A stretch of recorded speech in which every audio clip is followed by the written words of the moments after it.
make me stay up late? Yes. It's okay, I'm from California. It's a good time now. Chad, it passed. So many of you asked the question many times, could you pass the rule? I understand why you asked the question, but now I just want to let you know that the rule has passed, and let's understand what the rule is. That means we'll be bringing up 4 of the appropriation bills we've been trying to do since July. Finally, we got the members together to be able to make that happen. If we're able to finish those 4 along with the ones we already, that would make it 73% of all the discretionary funds that we're supposed to appropriate for this time. Now, if anybody can answer the question, how much has the Senate passed? How many appropriation bills? Oh, that's 0. No, that's not true. We have passed, so you're wrong. Go back to school on that one. The Senate has done nothing this entire time. The House will continue to act and lead to make this happen. Another thing with the Republicans taking the majority of something we just learned today that we would not know. President Biden had lied to Americans again. What we have just found on a trip in 2013 while he was vice president, taking the vice president plane to China, his son Hunter Biden went with him. His son made sure he set up to be able to shake hands quickly with Jonathan Lee, a Chinese individual. We now have found today that when President Biden was running for the presidency, when he told the American people that my family has never received money from China, is wrong. We now found today that there were 2 checks wired from Beijing, from Jonathan Lee, $250,000, to Hunter Biden, and you know the address was Joe Biden's home. Now, I'm not sure if Hunter was living there at the time, because in his book, he says he was living in California at that time.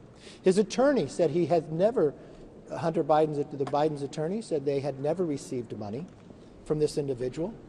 That was a lie. We also found out this individual, not only did he become good friends with Hunter Biden, the president said he never talked business and never worked.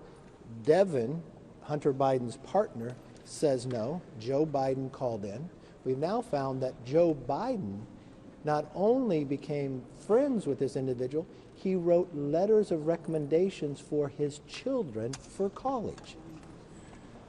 So this idea that when the president told us they never received money from China, that's wrong. Not only did they receive money from China, the money, what was wired, used the address of then Vice President Joe Biden. That Vice President Joe Biden took his son to China where he met this individual that they were doing business with.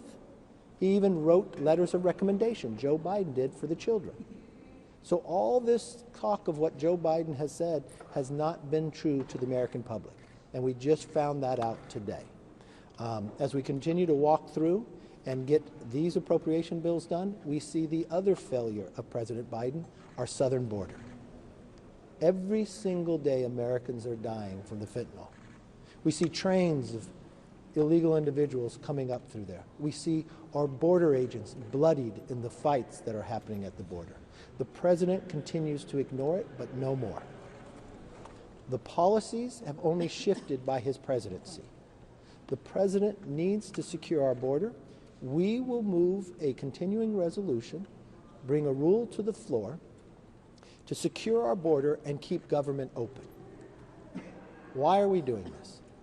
Because America's asking for it. In Massachusetts, a state far away from the southern border, where there's not one Republican member from Congress from Massachusetts, the governor has declared an emergency based upon the illegal immigration. The governor of New York tells those who are coming to go somewhere else. The mayor of New York City says it's destroying his city. El Paso mayor says it's about to cripple them. These are Democratic leaders that are calling out for this president to do something. We are going to give Democrats and this president the opportunity to actually do that and keep this government open, and hopefully the Senate will be able to start moving some appropriation bills.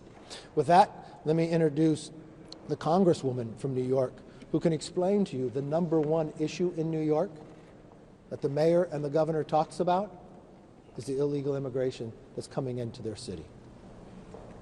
Congresswoman Touts. Thank you. Thank you, Speaker.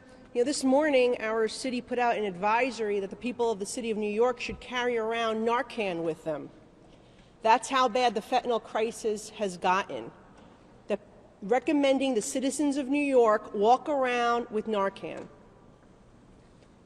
We had a 1-year-old baby die last week at a daycare center where there was a drug ring in the basement of that facility. Between the bail law of New York that allows drug traffickers and drug dealers back onto our streets and the open border, this is the crisis that we're seeing, unprecedented. In addition to that, our mayor has already said that this crisis will destroy New York City. He is well on his way to bankrupting New York City by saying New Yorkers have to pay to provide the housing and every other service for citizens of other countries. Today in court, and I'm part of a lawsuit, the judge in the New York Supreme Court actually struck that down and said that there is no precedent for that. There is no law that says that the mayor needs to provide this housing. So we're urging the mayor to stop and instead tell the president to secure our border. This was a school that's closed, a Catholic school that went to now it's supposed to be a public school, at 1,000 classrooms taken away from our families and turned over to migrants. Yesterday, I was with a 95-year-old veteran who was among senior citizens who were forced to leave an assisted living facility on Staten Island, only so the nonprofit organization that runs it turned around and entered a shady deal with the mayor to provide migrant housing. Tomorrow, Natural Resources will be having a hearing on our federal parkland being taken over to provide encampments. This is out of control. It is completely out of control, not only from a fiscal standpoint. Taxpayers in New York can't afford it. The mayor's saying a 15% cut across the board. We are in $33 trillion debt in this country. If the mayor wants more money, I don't know where he thinks it's going to come from. But as the speaker said, it is dangerous. It is dangerous for everybody involved. It is dangerous for those people who are dying from fentanyl, from the drug traffickers that are bringing it over. It is dangerous for the migrants who are taking this treacherous journey. The president should not encourage that. Why is the president encouraging a process that enriches the drug cartels and allows them to overrun our Customs and Border Protection? We need to get this done. We need to secure the border in this process, and it is shameful that the leader of the House and the president of the Senate are from New York and have said nothing about this. Nothing, not a word about the crisis that their mayor is saying is destroying the city of New York. With that, I yield back. I would like to introduce my good friend, August, who's been a real leader on this issue and goes to show you that this crisis from the southwest of the United States to the northeast of New York. Everybody's talking about a shutdown, and that's all that's been in the news. I'm talking about a shutdown too. We need the southern border to be shut down. I just came from Eagle Pass yesterday, and if you want to talk about heartbreak and tragedy, meet the woman that was brutally assaulted, kidnapped, separated from her husband, 30 stitches in the back of her head, kicked in the face by cartel members. I blame Joe Biden for that, for allowing the cartels to have operational control of the southern border, for allowing the cartels to smuggle and traffic over 7.5 million people in the last 2.5 years, for allowing over 150 people who match the terror watch list to enter this country illegally just this year. Failed policies, not allowing our Border Patrol agents to actually do the national security mission. Only 10% of our agents right now today are in the field protecting our country from those people who are trying to evade capture. I blame President Biden for the 53 migrants south of San Antonio in the July heat that roasted in the back of a tractor trailer. That's not humane. It is his failed policies that have led us to this point. We passed the most comprehensive and the best border security bill in decades. That bill needs to go to the Senate, and the president needs to make a decision. If he wants to keep the government open, he needs to shut down the border. Texans have had enough. The 100,000 families who have lost their loved ones due to the poisoning of fentanyl have had enough. Even my friends from states like Massachusetts, as the speaker mentioned, even Democrat friends are saying we're getting pressure to do something about the border. Come to Texas. Where is mainstream media? Go to Eagle Pass. Go meet the migrants that I met. Go hear their story through the Darien Gap, where I was at this summer. Go ask them. Go ask that young lady who was kidnapped by the cartel members what her story was. We have complete chaos there, and it is completely avoidable. Reinstate, remain in Mexico, have consequences. Every Border Patrol agent will tell you that there are no consequences. No border security, no funding. It's time to shut down the southern border. With that, I introduce my friend Claudia Tenney from New York. Thank you. Thank you so much. And I just want to talk about the fact that we started a Northern Border Security Caucus. My colleague Ryan Zinke from Montana is going to speak about that as well. But it was so urgent what's happening at the southern border that we diverted all these Customs and Border Patrol agents to go from the northern border to the southern border. Now we have a crisis at the northern border, and we have huge issues with the Mexican cartels creating passports, shipping migrants, going on commercial flights, landing in Canada, getting to the cartels, getting them across the Canadian border, and once they get into New York, up in the Buffalo and Swanton sector, very dangerous parts of New York now because of the shift in focus, Kathy Hochul, our governor, issues legal driver's licenses, privileges reserved mostly to citizens and permanent residents, and now these driver's licenses can get them anywhere in the world. And when I met with the northern border agents, they said we are basically the same. It's an open border. They can go anywhere in the United States. And tragically, right after I visited the northern border, a family was killed in a marsh right on the border in the Swanton sector. And these people are coming across, they're being trafficked. It's a tragic situation, but they're also violating our laws, and they're also displacing and hurting the residents of upstate New York. So it isn't just New York City, although we have a lot of focus on New York City. We have a number of counties upstate that SUNY State University of New York campuses were taking migrants at the request of Kathy Hochul, who welcomed them in. Then these migrants wouldn't leave when the students went back to college in August. Now we have incidents in Erie County, up in the northern end of the state, near Buffalo. We have tuberculosis cases. We have a rape case. We have a sexual assault case. We have numerous crimes being committed. Migrants aren't willing to they have to be evicted now by the border security and our local governments.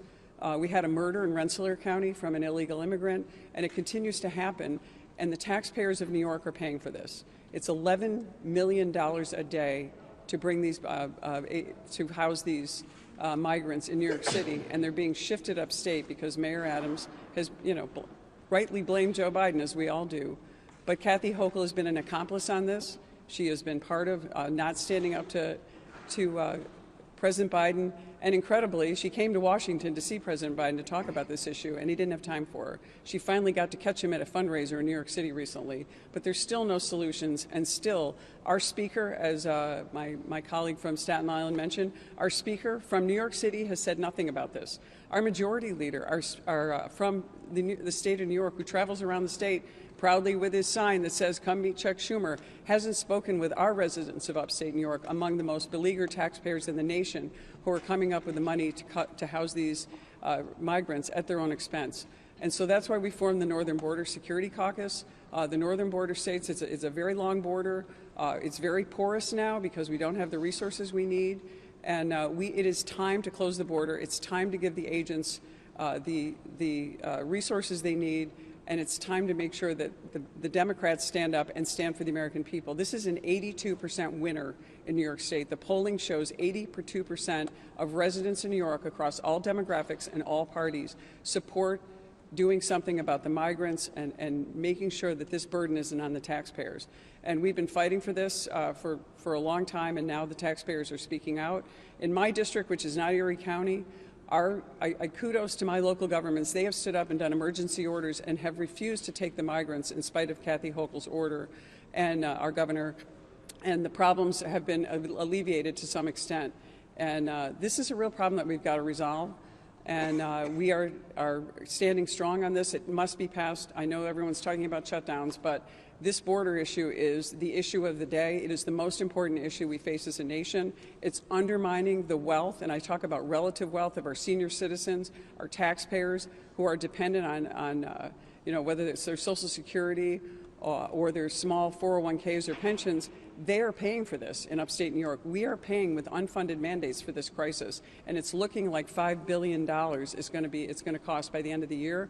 Kathy Hochul, our governor, has already put $1 billion in new taxes against the taxpayers of New York to pay for this crisis, and it's all coming upstate, and it's completely unfair to us. And we're going to continue to put forward a bill, and I think this bill is great. It's comprehensive. I give kudos to the Speaker and everyone who has contributed to making this bill comprehensive, humane, and something that's going to benefit our citizens. It's going to benefit our taxpayers, and it's going to be giving us an alternative to this disaster we're seeing at our border. So I just want to say thank you so much for Ryan Zinke, my colleague from Montana. The congressman has been a real leader in the Northern Border Security Caucus, and I just want to introduce him, just say a few words. Thank you. And I'll make my remarks short. So where are we? We agreed as a caucus that we'd go through regular order. Last time regular order was Denny Rehberg had my seat. It's been decades. So we'd agreed to have 12 bills. We agreed on two fundamental things. We would curb spending and we would remove the woke. And we did on all bills. 10 of the 12 bills are through, and we'll get the other two through. Now before us are the three, in my opinion, three of the most critical. We passed VA and MILCON, and we kept that whole because we're going to keep our promise to our veterans. Defense. We segregated out largely Ukraine because I think that deserves a discussion from the administration. What are our goals and objectives? But defense, we got rid of the woke. And look, I don't think the government and our military should be paying for sex change operations and hormone therapy for new recruits. And they are. And they are. So enough. So let's get back to the basics on defending the country. So what we're about to do is we've passed the Veteran Affairs and MILCON. We will pass defense to defend our country, and we will pass security, homeland security. And Ukraine, a lot of people don't see Ukraine. A lot of Americans don't know where Ukraine on a map. You ask a lot of Americans, where's Nebraska? It's one of the square states out there, right? Well, you ask them where the Dunbar is, where's Crimea? A lot of people don't know. They don't know. So, but our border, they do know, because we see it in every city. And that's not just on the northern border, the southern border. We see it in Billings, Montana, as we do in New York. We see the problem with not having a border. And what the border security does is, people ask me, what does it look like? Well, it looks about 32 feet tall and about 1,000 miles long. And it empowers the Border Patrol and ISIS to do their job. It gives more sophistication on the border. But our Border Patrol and agents, they need some help on rules of engagement. So it does that. So the critical things before us as a country and a Congress is, look, you see the problems we have. You see the votes. But surely this caucus in America will stand behind, let's secure our border, let's defend our country, and let's honor our veterans. And if we can get that far, we're in a little trench warfare, we'll admit it, but even a couple yards is a long ways in trench warfare. So I'm an optimist that we'll get through that, and I thank the Speaker's leadership on it.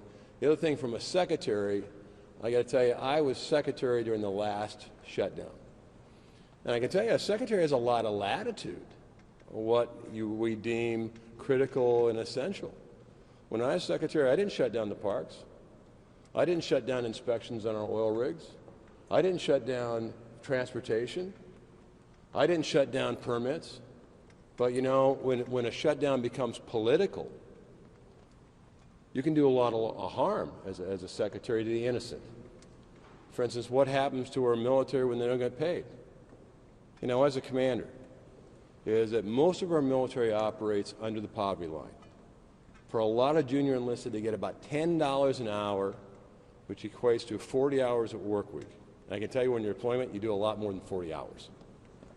So when you threaten the pay of a petty officer or a corporal, what does that mean?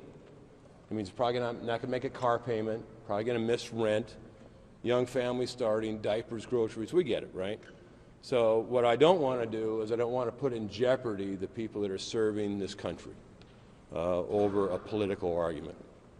So, you know, I'm an optimist. We have great leadership, but I think America also knows that we want to do the right thing. We said when we come in office, we'd do two things. We'd curb the spending, and we'd remove the woke. And we did.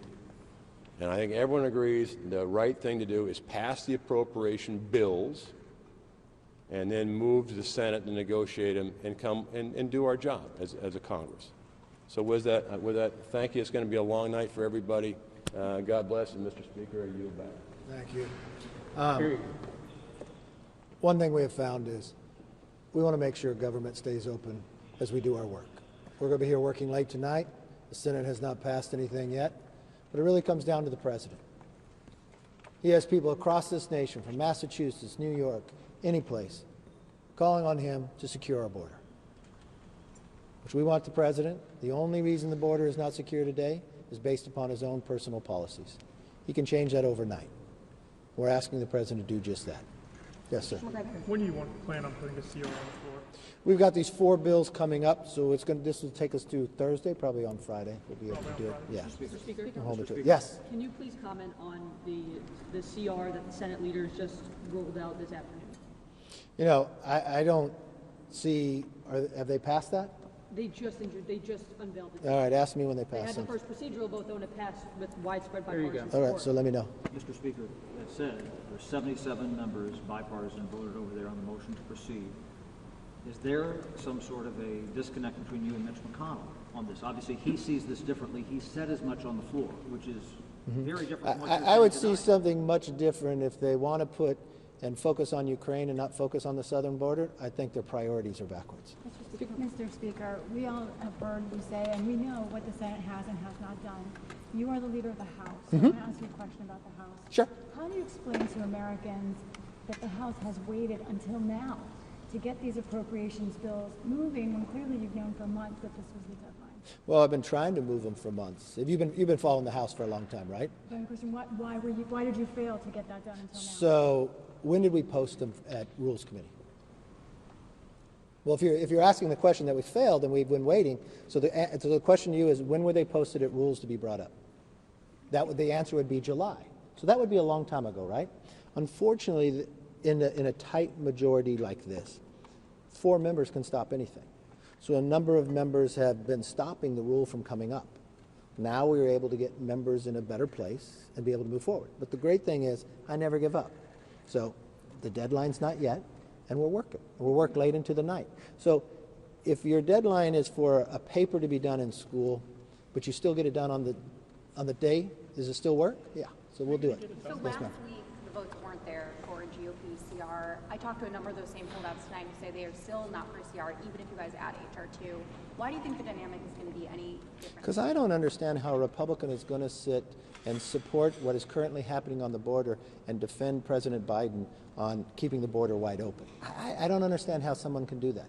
I mean, I'm hearing from Democrats that want something done there. So I'm not quite sure how they would defend that position. Speaker McCarthy, have you spoken to Leader McConnell about that bipartisan proposal that they put forward to avert the government shutdown? And at this point, is that something that you're going to review at this point? You seem a little dismissive of it. Will you put it off until something actually gets passed? I think in the House, we'll take up ours. I did talk to Leader McConnell tonight. Yes, ma'am. Are you going to take up the House CR with the border security no matter where the vote count is? Yeah. Or only if the vote count is solid? No, we're going to take it up. Yes, ma'am. Can you what? Can I ask, are you going to be able to pass these 4 appropriations bills? And hold on, will you only bring up the CR if you pass all 4? No. I'll bring up the CR regardless. Because remember what it is. This is a stopgap funding to keep government open and securing the border. I don't know anyone who's opposed to that. I think that's where people would want to be. We have something much different. You know, one of the things when we took the majority, we wanted to change Washington. First of all, you see people in the building. Members have to show up to vote, no proxy voting. The other thing is change the behavior where you can individually bring bills up, something we've been trying for months to get done. Luckily, we finally have some members to be able to solve that problem. The other thing that we found is we allow amendments, right? So we have hundreds of amendments to take up in these bills. So members on both sides of the aisle can bring up ideas. So we'll see as we go through that to make sure if bills change that we can be able to pass them. Can you pass these 4 bills, do you think? I think we're going to work very hard, and I think we're going to get them passed, yes. Thank you. I'll come back to you. A few CR proposals have floated last week on the House GOP side. Could you give a bit more details about where yours include, like a top line, for example? Okay, go look at the rules that we posted, and you'll find out the one we did, yes. Which is a similar question. Will it be a lower spending level or a CR to extend the current spending levels? No, it'll be a lower level. Would it be that 1.471 trillion? Yes. Yes, ma'am. If the House passes its CR on Friday, and let's say hypothetically the Senate passes its CR, are you going to try to conference those, or what would the process there be if we see 2 different CRs? Well, we're both separate bodies, and that's normally how we deal with it. We go to conference, just like we would do as we pass our appropriation bills, and if the Senate eventually passes theirs, we'd go to conference. That's why you would keep government open while you're dealing in conference with the differences.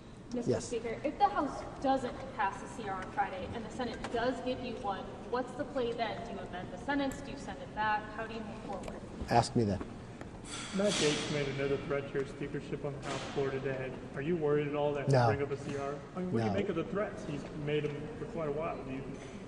Have you seen Matt and what he said about me when we first started this? Look, people have got to get over personal differences. I'm focused on America. I think that's where America's looking right now as well. He never voted for me to start out with. I don't assume he's changing his position. He said a lot of things, and we waited through. The one thing I will always tell you is I'm never going to give up on America, and that's where my focus is going to be. If somebody has a personal difference with me, that's fine. They have the right to say it. They have the right to do it.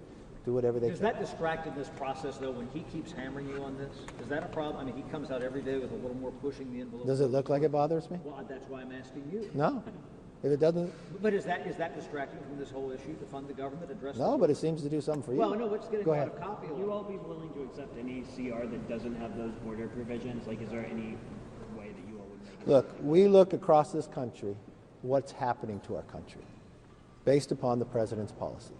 I think it's incumbent upon the president to sit down and work on securing this border.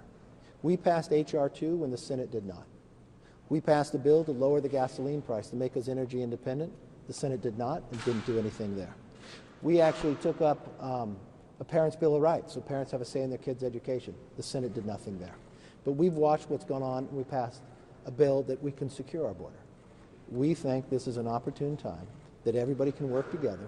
There are a number of Democratic leaders across the country that are crying out for it, that are saying their state is in a state of emergency. It's interesting. Leader Schumer comes from New York. His governor is crying out. His mayor is crying out. Well, shouldn't he listen to them too? I think that would be important. How likely is it? Yes, sir. About 10 years ago, around the same time, people were preparing for a shutdown caused by the House Republicans over repealing the bond rule. In about 16 days, nothing much came out of it aside from the Murray-Ryan deal. Why would a shutdown over border security be any different? Because you don't have to repeal anything. These are simply the president's policies. And you've got now the #1 killer of Americans between the ages of 18 and 45. 300 Americans will be poisoned and died today. That's the equivalent of an airliner crashing. So I think that would make a difference. I've watched millions of people now come across this border. I've watched states say it's a state of emergency. I think that matters. If the president doesn't think that matters, I think that's a difference of opinion. But I think the rest of America believes it matters.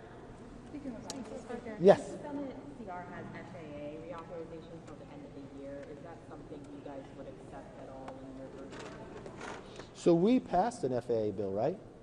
Did the Senate pass an FAA bill? Oh, no, they didn't do that either. So the one thing that, when I became Speaker, I wanted to change how Washington works. The Senate would never even bring appropriation bills through committee. So we put in the debt ceiling, a 1% cut across the board if you didn't do your job. So kudos. They actually passed the bills in committee. That was a change. But I don't think that's the way you govern. I mean, name me all the bills that the Senate have passed. Okay, I can still wait. I believe the best way to do it, they're a different body than we are. They should pass bills, we can pass them, and we can go to conference and solve it. All right, last question. I just had if you can just explain a little bit more your stance on the Ukraine funding. I know you said it would be, you want to consider it in a supplemental. Is it the wrong move for that deal from the Senate to include additional funding for Ukraine? Yes. Yes, it is wrong. I just went out to Maui and watched the devastating fires of Americans killed. I've been to California, watched the floods and the hurricanes, Florida, Vermont, Ohio, on a train derailment. They're picking Ukraine over Americans. Look, I know there's problems out there. What Russia has done is wrong. And we can defend that. But we also what is watching happen right here in America right now. Why can't we deal with the border and our emergencies too? Why is that taking? They have money already. They have enough money to carry them through for the next 45 days in Ukraine. But why does that take precedence over what's happening on the border? Why does that take precedence over the 300 families that are going to lose their loved ones every single day in America? What does that do? Why can't we do these things and get them done? Look, this isn't that difficult to happen. All the president has to do, call us up, let's go sit down and get this done before the end of the week. He's changed this by a simple stroke of his own words of how this border is happening. He can change it back, just like the Democratic governor of New York, the Democratic governor of Massachusetts, the Democratic governor of New Jersey, the Democratic mayor of New York, the Democrat mayor of El Paso is crying out for him to do. So don't take it from my words. Take it from the millions of people across America that are asking something to happen. I want to keep the government open. I want to do the job. I know we're going to have to give the Senate more time. They haven't passed FAA. They haven't passed a border security bill. They haven't passed an appropriation bill yet. Are they still here by chance? Oh, okay then. I rest my case. Thank you all. Thank you.